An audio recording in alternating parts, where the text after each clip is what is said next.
Since September, I have been losing weight. This is not my first time. What do they say? What's the expression? My first time doing this. I can't remember what there's a saying.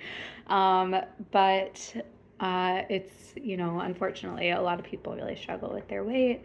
The cat's out of the bag. I started a GLP-1. I have not been counting calories.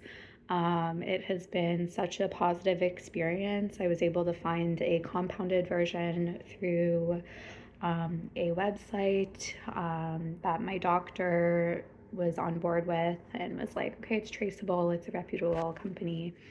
Um, and it truly was I was struggling so much. So I've had a really good experience, but it is out of budget to renew my subscription.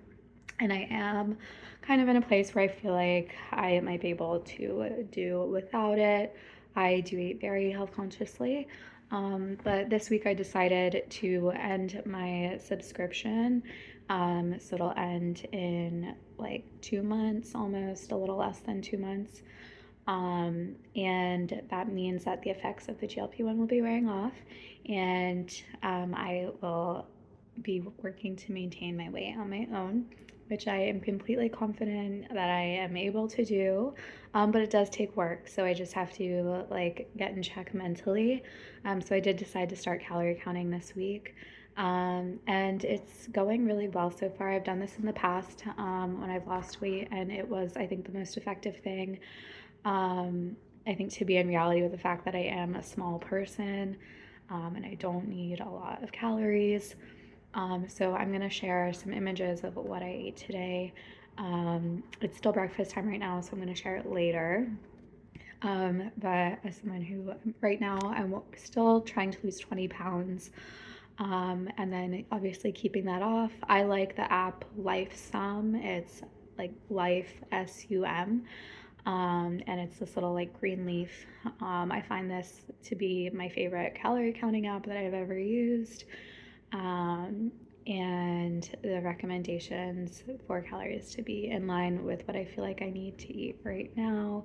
And other guidelines. I don't take into consideration any exercise. Um, I don't compensate for that because I do find that we can, and even just statistically, they say people tend to overestimate, or what is it, underestimate how many calories that they actually took in. So I just like to give it that buffer. I try not to. It's very easy for me to eat too much.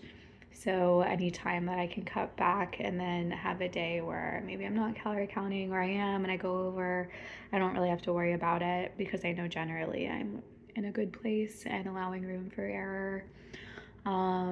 This is something that I find no shame in. I went in with a lot of, with a very factual mindset.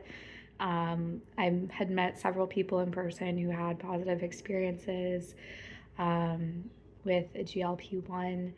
Um, and I was struggling so much. This was a matter of my physical and mental health, and I have done every diet, I have done every lifestyle change, I have done everything that there is.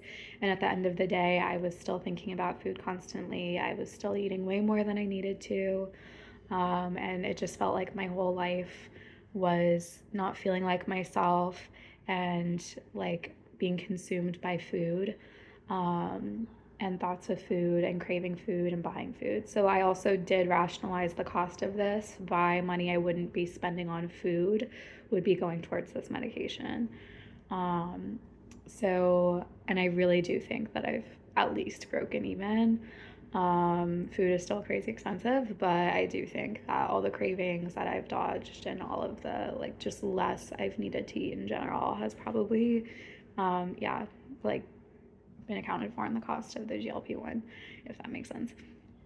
But I did just want to share this, and I do think that it just takes so much stress out of losing weight, and so many, I think the reason we're so out of control with our diets is largely due to processed foods and food manufacturers that make food addictive. So it's not your fault if you're struggling with this. A lot of people struggle with some sort of food addiction, and not everyone does. I've heard it said, just like not everyone struggles with alcoholism, but some people do wake up on a Monday morning and the first thing they want is a drink. And that's how I was every morning, waking up like thinking of what I was going to eat, and leaving work thinking of what I was going to eat, and being at work thinking of what I was going to eat, and doing everything thinking of what I was going to eat. And it was miserable. And you do not have to live like that. If you have any questions for me or want to talk about it or anything, I'm happy to share what I did. And if that's something you can talk to your doctor with, if that's going to work for you. And just to be clear, I didn't have a doctor, I didn't have health insurance when I started this medication. So even if you don't have health insurance, this is something I was able to get access to. And then I was able to get a doctor, like health insurance, and speak to my doctor about it. So I understand that some people are even in that situation. Not everybody has the privilege of a doctor. So, yeah, happy to help if you have any questions. And good luck to you.